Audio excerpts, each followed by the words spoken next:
Aqui, como as classes sociais são definidas por Marx. Bom, as classes sociais elas são definidas pela relação com os meios de produção. A burguesia possui as fábricas, o dinheiro, né, o capital e as terras. Os proletariados não possuem esses meios de produção, então eles vivem vendendo as suas forças de trabalho, e essas classes elas têm interesses opostos, o que gera conflitos e luta social. Boa tarde, vou falar sobre os principais interesses de cada classe social. Vou falar da burguesia. Ela mantinha seus lucros, o sistema capitalista, garantindo poder e riqueza. O proletariado ele lutava por melhores condições de trabalho, salários justos e fim da exploração. E para Marx, a classe trabalhadora ela tinha que tomar consciência da sua realidade e lutar por uma sociedade melhor.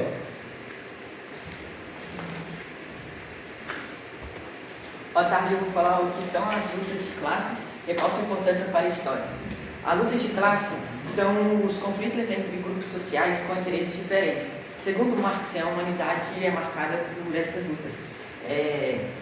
Escravos versus senhores, servos versus nobreses e operário versus burgueses.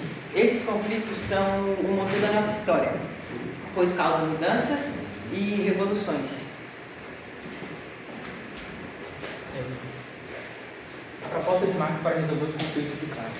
Para Marx, a gente deveria fazer a praxis, que era você pegar a teoria e a prática, unir e transformar a sociedade. Para ele, o proletariado teria que destruir o capitalismo e trazer o socialismo, pegando o Estado para o proletariado, fazendo a ditadura do proletariado, trazendo direitos, leis que favorecessem o trabalhador. Depois disso, a gente entraria numa fase de transição para o comunismo, onde não teria Estado, nem desigualdade social, exploração ou classes sociais. Principais críticas às ideias de Marx. Dizem que ele dá mais importância à economia, deixa de lado a cultura e política. Na prática, o comunismo é distribuído de capital. E alguns países tornaram-se regimes autoritários.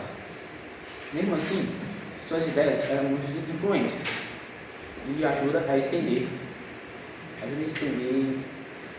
desigualdades sociais até hoje. Bom, essa foi a nossa apresentação, espero que vocês tenham entendido. A gente está aberto a qualquer dúvida.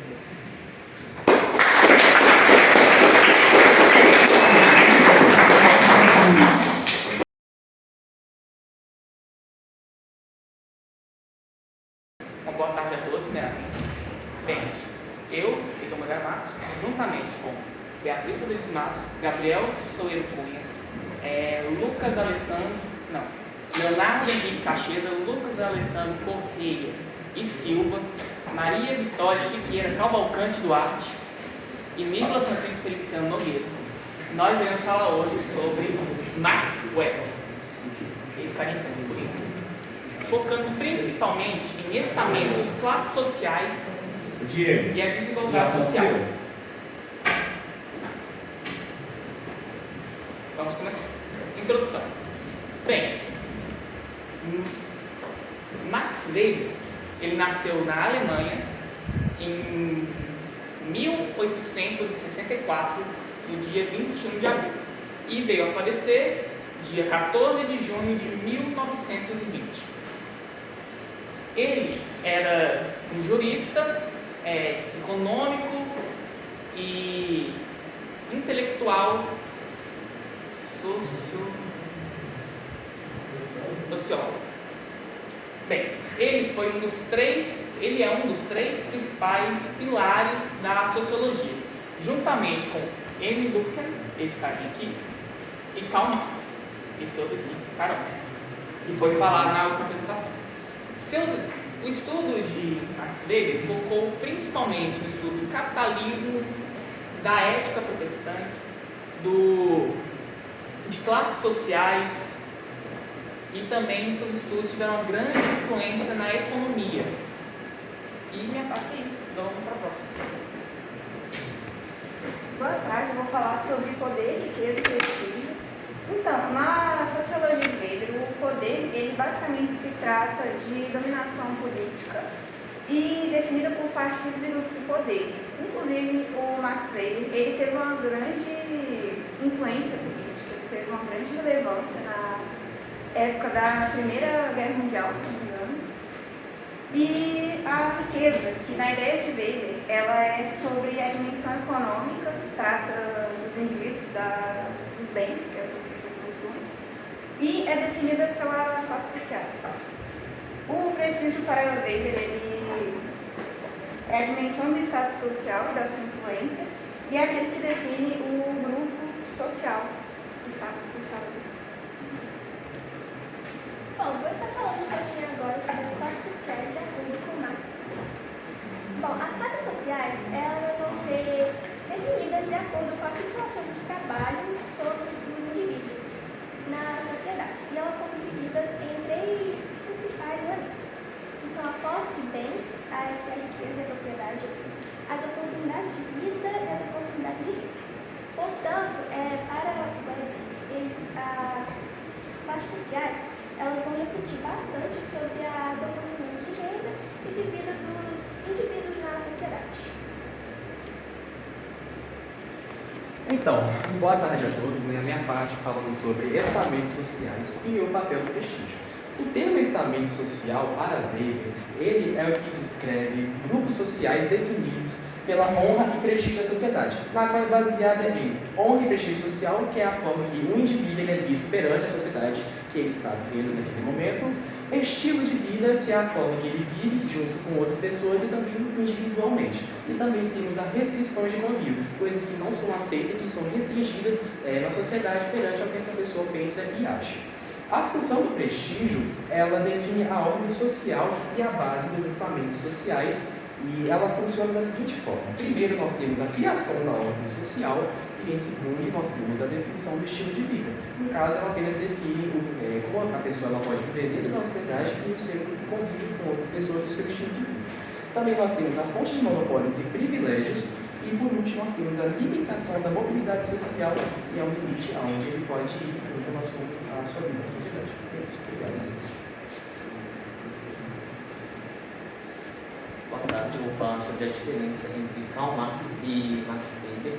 E a diferença entre Karl Marx e Max Weber é de extrema importância para a sociologia, claramente sobre a ação social, a origem da desigualdade, o papel da religião e a cultura na sociedade. As principais diferenças são estratificação social e classes, ação social e metodologia e origem dinâmica do capitalismo. Bom, o conceito de poder para Weber vem da ação de impor as suas próprias vontades dentro das relações sociais, mesmo sem a imposição de qualquer tipo de resistência. O poder é o que define a ordem política na sociedade, como em partidos e em grupos sociais. Já no caso das lutas de classes, é uma das várias formas de lutas pelo poder de Weber e encaixa como um tipo de conflito na estrutura da esfera econômica.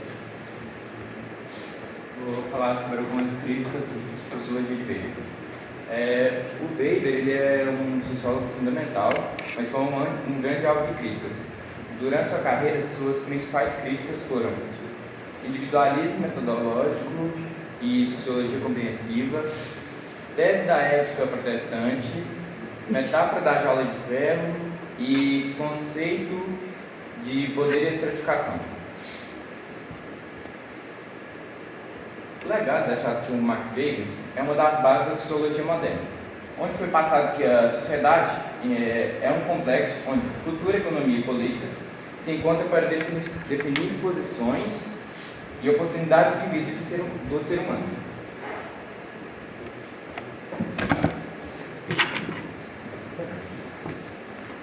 Pessoal, é um prestígio ter tido essa atenção e Vielen Dank für eure Aufmerksamkeit, que em alemão, conforme Max Weber, significa agradecemos pela atenção de todos. Muito obrigado. Valeu, galera. Obrigado. Bom, pessoal, boa tarde. Estou aqui juntamente dos 5 integrantes do grupo para poder falar com vocês sobre o liberalismo. Nós temos aqui que a desigualdade social ela está sempre presente, sempre existiu e pode ser explicada de várias formas, pelos pensadores. O liberalismo ele acha que a desigualdade é algo natural e que faz parte do capitalismo. São coisas intrínsecas, não tem um sem o outro. Karl Marx e Weber têm ideias diferentes sobre as classes e as diferenças entre as pessoas.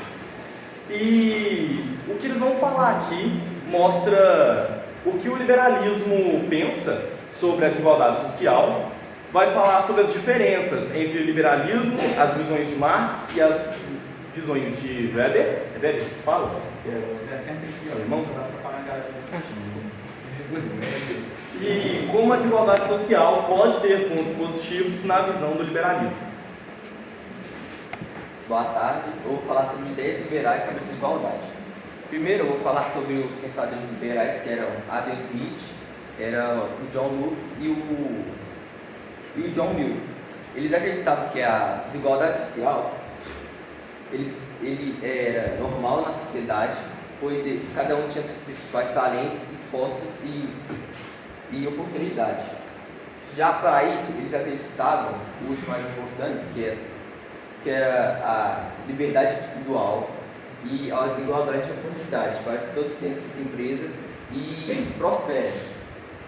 E depois, o mercado livre e o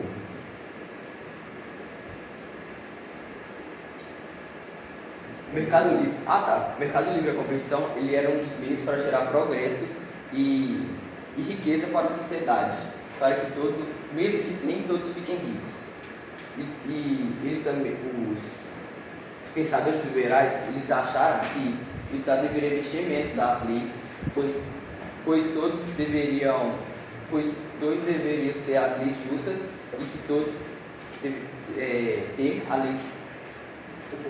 as oportunidades igualmente. Boa tarde. Vou falar um pouco sobre a diferença dos conceitos de classe. No liberalismo, a diferença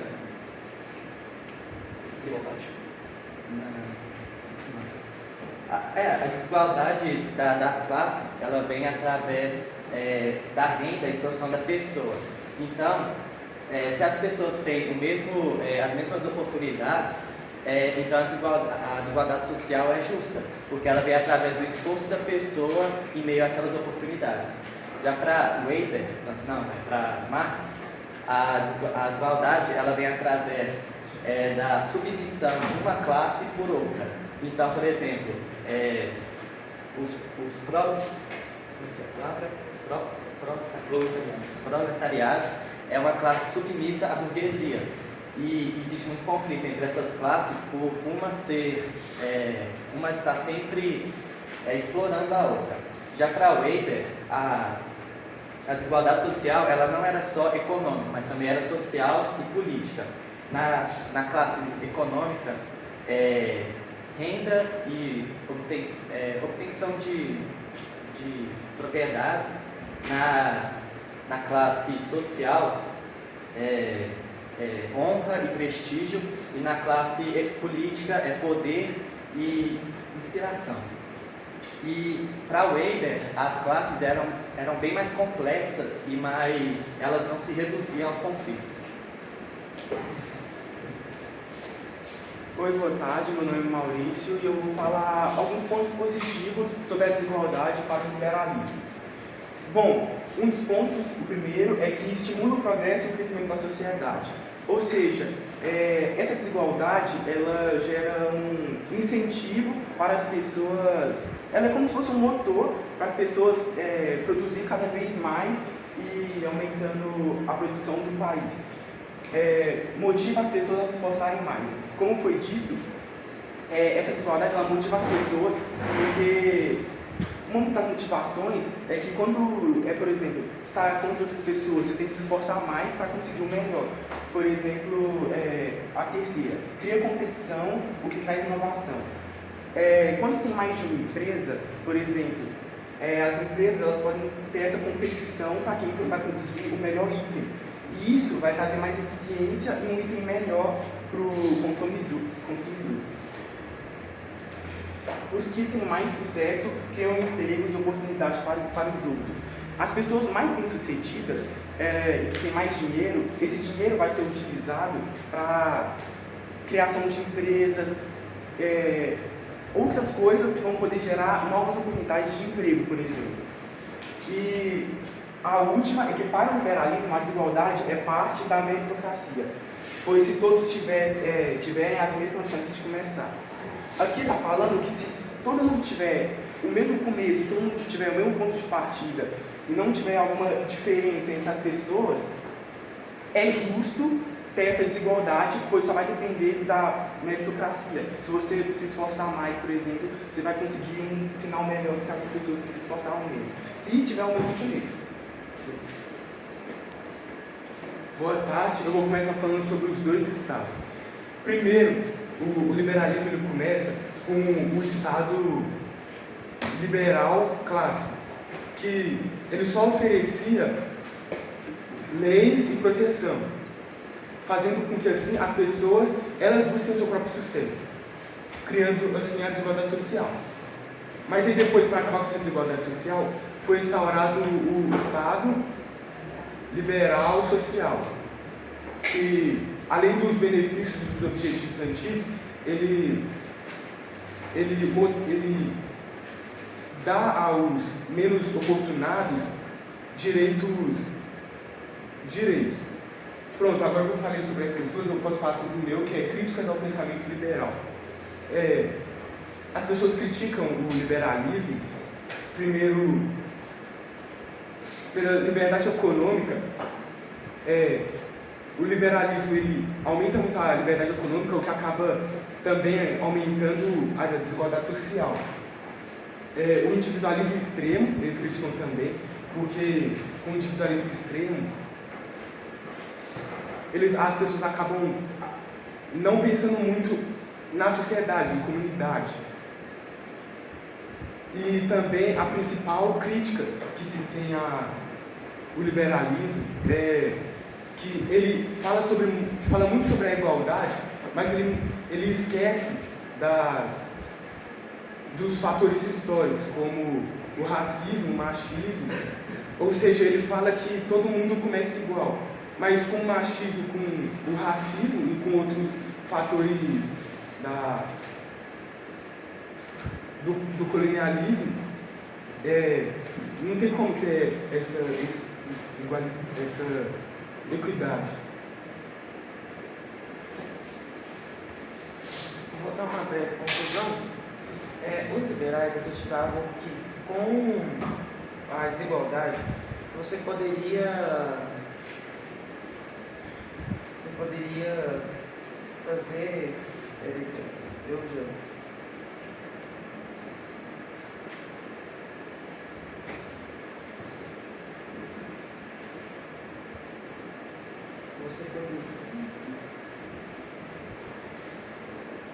Você poderia ter um maior esforço e ter um pouquinho de melhor condição. Agora, para Marx e Weber, eles acreditavam em um sistema que você faz o seu nome mesmo, né? Você trabalha do jeito que você quer, um bom jeito. E essa é a parte.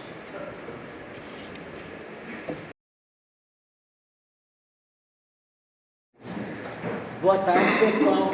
Meu nome é Otávio e eu, juntamente com o Gustavo, o Arthur, o Cauã, o Pedro e o André, nós vamos falar um pouco sobre a desigualdade social e a escola no pensamento do Pierre Bourdieu.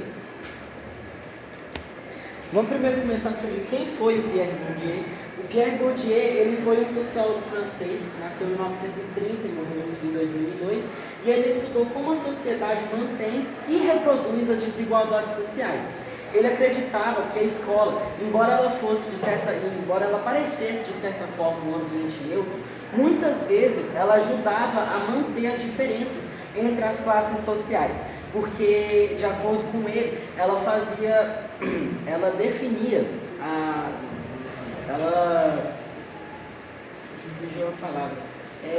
fugiu a palavra, mas ela mantinha essa diferença a partir de onde você vinha, definido do seu berço, de onde você vinha, da sua classe social.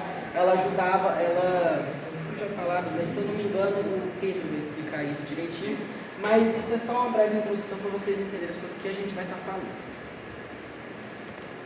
Bom, eu vou falar do que é o capital cultural. Bourdieu falava que o capital cultural seria o conjunto de conhecimentos, habilidades, gostos pessoais e comportamento que você adquire ao longo de sua vida. Tem bastante influência das suas relações familiares e também sociais. Ele vai dividir esse capital cultural em 3 formas. Primeiramente, tem incorporado, que são coisas da gente mesmo, como o modo de falar, seu vocabulário, como você argumenta e seus gostos pessoais. A gente também tem um objetivado, que seria você ter bens que tem a ver com o aprendizado e com a cultura, como livros, instrumentos musicais, obras de arte e também acesso à internet, que auxilia bastante no aprendizado. A gente tem um institucionalizado, que seria o reconhecimento do capital cultural, que seria, poderia ser títulos, diplomas e certificados. Em um resumo, a gente pode pensar que o Bourdieu falava que se você tivesse um capital cultural, seria muito maior vantagem no seu aprendizado e também, não só nas escolas, mas também na vida em geral. Eu vou falar um pouco sobre a escola e a reprodução das desigualdades sociais. A escola, em teoria, ela dá as mesmas oportunidades para todos os alunos, mas em teoria é um pouco diferente, porque a escola ela vai priorizar o capital cultural, o Gustavo acabou de explicar. Ela prioriza um certo conhecimento, uma linguagem, um comportamento específico. E um exemplo é que se eu vim de uma família rica, eu tenho mais acesso a livros. A minha família, quando vai jantar, fala sobre política, economia. Eu tenho mais conhecimento dessa área do que uma família que prioriza a vivência diária. Isso é uma grande diferença, porque as escolas vão priorizar o conhecimento específico. A criança rica tem mais conhecimento em si. E é isso. Mais facilidade na escola. Isso vai trazer uma grande diferença. Outro conceito importante para Bourdieu é o hábito. Ele é um conjunto de valores, práticas, pensamentos adquiridos durante a nossa vida. Ele também, como é que pode dizer? Ele, como eu disse, ele é um conjunto que a gente aprende durante a nossa vida e em meio à nossa classe social. Como ele funciona? Ele funciona como uma segunda natureza. O que seria? Um pensamento automático. Nisso, a gente não fica pensando, seria uma coisa espontânea, que a gente faz sem a gente ver. Na infância, o hábito está presente com quem a gente anda, nossa classe social, famílias, amigos, jeito de vestir. Também, na escola, o hábito dominante é da classe social predominante na escola. O que seria a classe média e a classe alta. Um exemplo seria uma pergunta. Um professor te faz uma pergunta e o hábito predominante naquela escola é o que vai definir se é correto, se vai definir se é uma forma grosseira ou educada de se responder. Bom, eu vou falar sobre as críticas das ideias de Bourdieu. Mesmo ele sendo uma das principais referências da sociologia contemporânea, Bourdieu sofre algumas críticas. Entre as 3 principais que eu vou falar, a primeira é o excesso de determinismo, onde alguns autores argumentam que há um pouco espaço para uma ação individual, como se o seu futuro fosse determinado pela sua origem social, mesmo sem nenhuma possibilidade de mudança. A segunda crítica é a pouca atenção ao papel dos professores e alunos, onde Bourdieu enfatiza muito as estruturas sociais. Mas ele não explora tanto as fases de resistência, criatividade e transformação. A terceira crítica é a visão pessimista da educação, onde sua análise mostra a escola como uma reprodução da desigualdade, mas ele não traz uma certa, como se diz, uma solução para isso. Na educação transformadora e libertadora.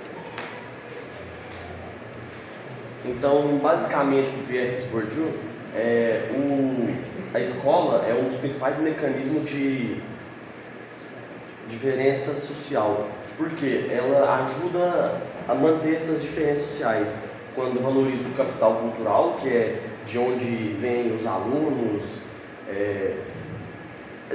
da família, se ele vem da classe mais alta, mais baixa, e também mostra pra gente que a gente tem que compreender como o capital cultural da família mais alta, mais baixa, e ajudar a criar uma forma da gente poder mudar e tornar a educação mais justa e inclusiva para todos.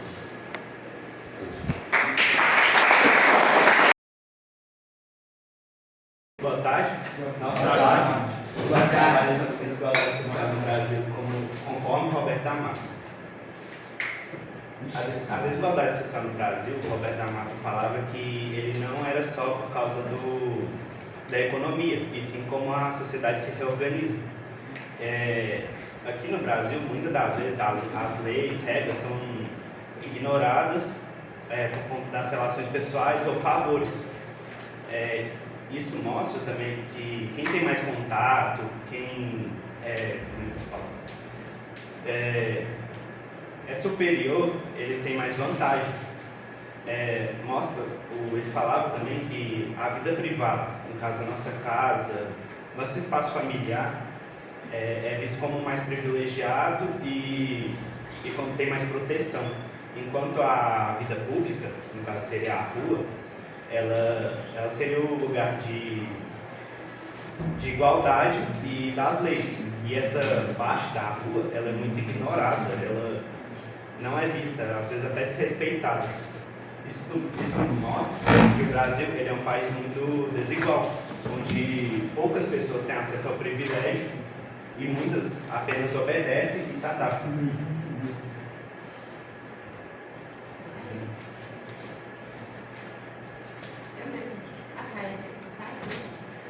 A obra do D'Amato conta com a sociedade não, com a sociologia tradicional, porque ela não retrata apenas sobre economia e política.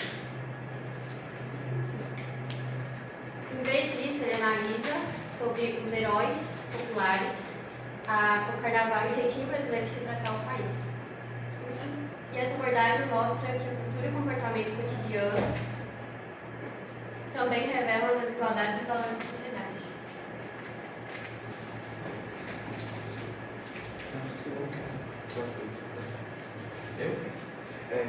D'Amato traz novidade alguma na sociologia quanto à antropologia. Ela mostra que a sociedade brasileira vive entre opostos: ordem, desordem, lei, jeitinho, moral e malandragem.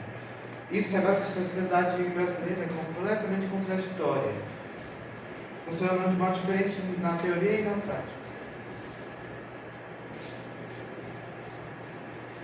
Alguns estudiosos criticam D'Amato por dar mais atenção à cultura do que questões econômicas e políticas, assim, de certa forma, simplificando a sociedade brasileira. Eles dizem que ele generaliza o Brasil, tratando como se fosse um país de culturalmente igual, sem levar em conta as desigualdades entre raça, classe e regiões.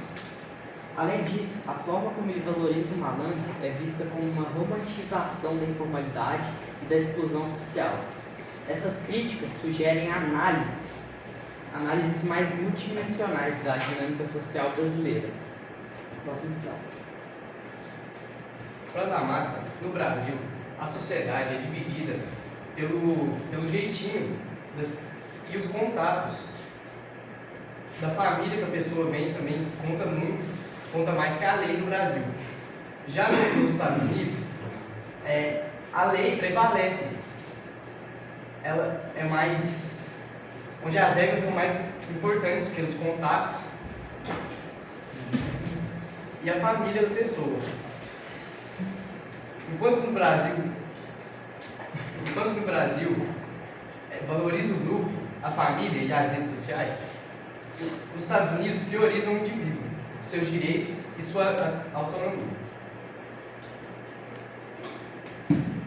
Agora, vou ficar um pouco mais a fundo e com exemplos práticos do que seria isso basicamente que eles falaram. Vamos pegar aqui um pouco do que o Arthur falou sobre a separação de relações sociais dentro desse conceito. Vamos supor o seguinte, você é pego numa blitz e você acaba dizendo que você conhece um governador, você conhece algum prefeito, aí você vai ser liberado, ou seja, as suas relações sociais vão causar uma mudança, ou seja, eles vão causar uma mudança nessa lei. Ou seja, o que vai valer mais aqui vai ser as relações sociais. Vai ter uma falta de ligação, ou seja, uma falta de proximidade entre o público e o privado, porque sua vida privada, ela é privada, ou seja, seus amigos, sua família, ela tem que ter uma separação, que não acontece no Brasil, por exemplo. Um governador que tem algum amigo, tem algum colega, ele vai dar, por exemplo, mais vantagens para ele, alguma empresa, algum prefeito fala, vou dar um emprego aqui nesse cargo público, porque essa pessoa é minha amiga. Isso deve acontecer, por quê?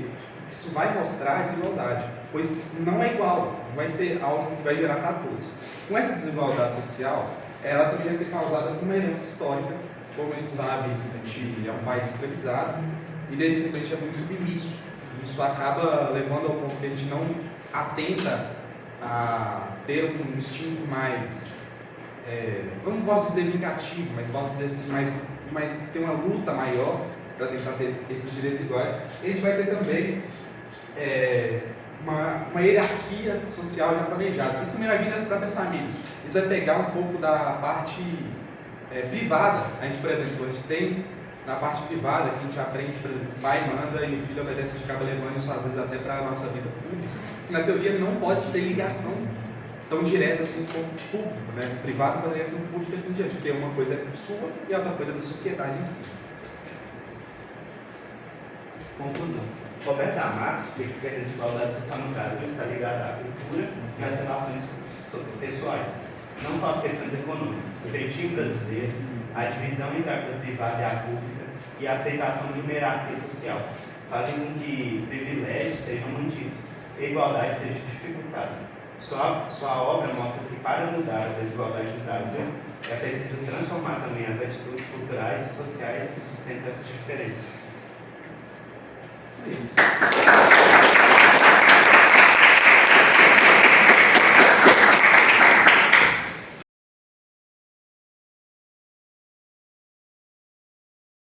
Boa tarde, gente. Boa tarde. A gente já grupo vai falar da Gerson Souza e a forma que ele pensa, suas críticas, livros e obras sobre a desigualdade social no Brasil. Bom, como introdução, ele fala basicamente que a sociedade brasileira ela sofre com essa desigualdade social por causa justamente dos fatos históricos que aconteceram no nosso país, né? Tanto por causa do período da escravidão foi muito longa no nosso país e isso implantou justamente classes sociais e o mérito maior para uma parte pequena da sociedade, enquanto a maior parte da população é excluída. Gessé era um dos principais socialistas, advogado e professor universitário brasileiro. Ele também era um dos principais intelectuais críticos do Brasil atualmente. E também ele é doutor em sociologia pela universidade na Alemanha. Ele também é ex-presidente da IAPEA. E foi lá que ele desenvolveu os projetos de analisação desenvolvimento sociais e críticas sociais no Brasil. Eu vou falar um pouco sobre a literatura de José Souza. A primeira é A Ralé Brasileira, Quem é e Como Vive. Nós, em 2009, esse livro veio para falar que a pobreza não vem pela falta de dinheiro, e sim pela exclusão social e cultural do nosso país. Em 2017, ele lançou o livro Elite do Atraso, da escravidão à Nova Java.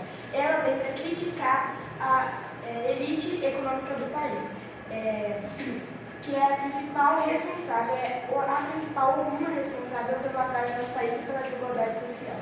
Em 2018, ele lançou a classe média dos estudos, sua história, seus sonhos e ilusões, sua realidade. Estudou como a classe média influenciada pelo país, pela elite, e para poder ter status e moral. Tudo isso que ele quer dizer é que ele quer acabar com as explicações tradicionais sobre pobreza e desigualdade, falando que isso é um problema bem mais antigo que o da escravidão e até mesmo antes disso. Bom, vou falar sobre as principais críticas, que é justamente o que ele coloca nas suas obras. A herança da escravidão é justamente, a herança da escravidão é as classes sociais. Para Gessé, existem quatro classes sociais, que é justamente a elite, que é a nata da sociedade, os que estão lá em cima, os patrões, que mandam em tudo, geralmente latifundiários, donos de terra, que tem o capital nas mãos e praticamente tem o que rende no nosso país, de toda a sociedade, é concentrado nas mãos dele. A segunda classe social é a classe média alta, que é justamente aqueles que pensam que participam também da alta sociedade, que participam da elite, mas eles são a classe mais manipulada pela elite, que justamente eles não são da elite, eles geralmente trabalham para a elite, mas em cargos mais altos, e eles têm acesso ao conhecimento e ao estudo. A terceira classe social é a classe média trabalhadora, que tem um pouco mais de acesso ao conhecimento, mas não tanto quanto a classe média alta.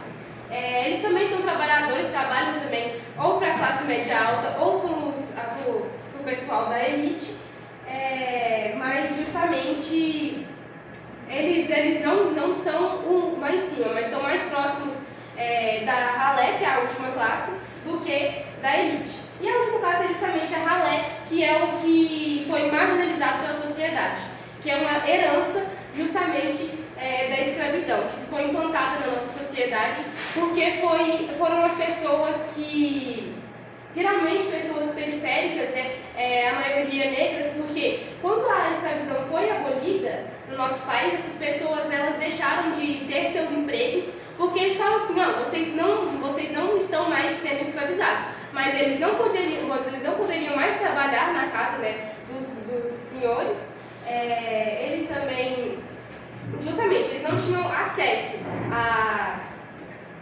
escola, conhecimento, e por isso eles ficaram na borda da sociedade, foram excluídos. Outra crítica que ele também coloca nos seus livros é essa naturalização da desigualdade, que é justamente esse pensamento colocado pela classe média, que tudo de ruim da sociedade só acontece por causa da ralé, que é aquela parte inferior da sociedade na visão deles, sendo que a maioria dos problemas na sociedade vem justamente da corrupção da elite, que está lá em cima pegando as riquezas do nosso país e concentrando elas em um lugar só. Volta.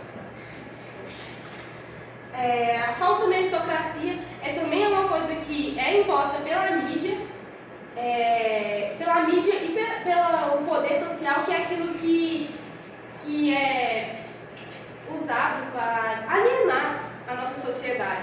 Que é justamente, você pode ser uma pessoa da elite se você se esforçar, mas isso é uma coisa que não acontece. Isso acontece, são pouquíssimos os casos, porque justamente a questão de contatos, é muito difícil isso acontecer, mas é passado como se, por exemplo, uma pessoa da ralé, ela só está ali porque ela não se esforçou o suficiente, sendo que ela não tem acesso ao conhecimento, não tem acesso a um estudo, não tem acesso a justamente essas oportunidades que as classes mais altas têm.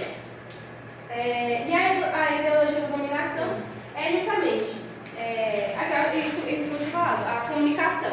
Os meios de comunicação, eles escondem ou eles mostram somente o que a elite quer que essas classes, principalmente a classe média alta e a classe média trabalhadora, que justamente vão na cabeça dessas pessoas que o que tem de ruim na sociedade não vem deles, e sim da pobreza e da classe mais baixa. Bom, eu vou falar sobre um conceito que nos ajuda a entender um pouco da estrutura social de acordo com os pensamentos do Gessé. Bom, o hábitos, ele foi criado por Pierre Bourdieu e ele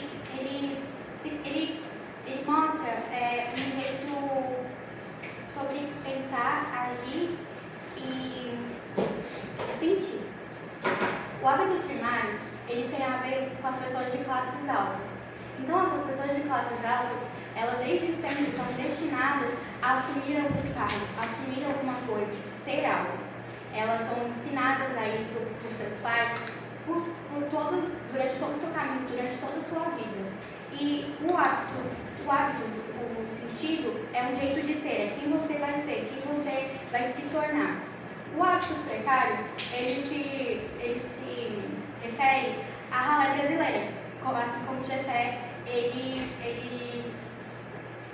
se refere. E tem a ver com os ensinamentos que uma pessoa pobre tem, que sempre vai ser inferiorizado e não vai ser aceito pelo mercado de trabalho, não vai ser algo que vai ser valorizado pelo mercado de trabalho. Eu vou falar sobre os agentes da dominação. Segundo o Gessé Souza, os agentes da dominação, eles são os grupos que mantêm a sociedade como ela está. Eles mantêm a desigualdade social no Brasil.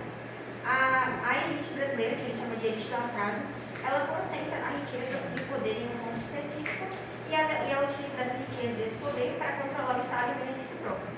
A classe média, ela é utilizada como uma ferramenta de ideologia, onde a todo momento eles são ensinados, né, a repetir essa ideia de meritocracia, né? Que eles, se eles se esforçarem, eles vão dar de vida, eles vão sair de onde eles estão, sendo que não é assim, né? E traz essa ilusão de que todos têm as mesmas oportunidades, o que não existe. Tudo isso, né, como eu falei, é sustentado pela meritocracia, que é justamente onde fala que todo mundo tem a mesma oportunidade, que a desigualdade não existe. Se você se esforçar, você vai sair de onde você está, sendo que isso não existe. Ele fala que esses grupos, eles dificultam a mudança no Brasil e justamente faz com que permaneçam as classes do jeito que estão. Eu coloquei aqui uma frase famosa dele, que ele disse em 2017, que diz o seguinte: a classe média é feita de imbecil pela elite. A elite, ela vê a classe média justamente como uma ferramenta para alienar os outros e manter as coisas como estão. E outro detalhe que eu preciso te falar é que justamente com toda essa alienação, quem geralmente fala esse tipo de coisa, esse ditado da meritocracia, ele não vive na pele de uma pessoa que está lá na base da sociedade, que é a maioria. Que é justamente esse papo de termos as mesmas 24 horas. Mas às vezes uma pessoa que pode dormir até meio-dia, é diferente de uma pessoa que tem que ir trabalhar com seus 15 anos de idade, trabalhar um trabalho braçal, porque a base da sociedade justamente ficam com esse resto, os trabalhos que as pessoas da alta sociedade não querem, trabalhos difíceis, pesados e que recebem muito pouco para esse tipo de coisa. Eles recebem uma mixaria para trabalhar muito. E essas pessoas da alta sociedade geralmente trabalham pouco e recebem bilhões. Recebem quantidades imensas, assim, que eu não sei nem, colocar em palavras o tanto de dinheiro que eles têm concentrado. Agora, em resumo, o Gessé Souza, ele fala que a desigualdade social é uma herança histórica. Ela não é uma coisa de ontem, uma coisa de hoje. Ela vem lá da época da escravidão, de muito tempo. A sociedade também, ele fala, né, que ela naturaliza a desigualdade social. Porque você é pobre por causa que você não se esforça o suficiente, porque você não quer, porque você não estudou muito. Mas, na verdade, é um preconceito também. Eles falam também como se o pobre quisesse estar ali, como se fosse ocupado pela própria condição dele. Ele fala.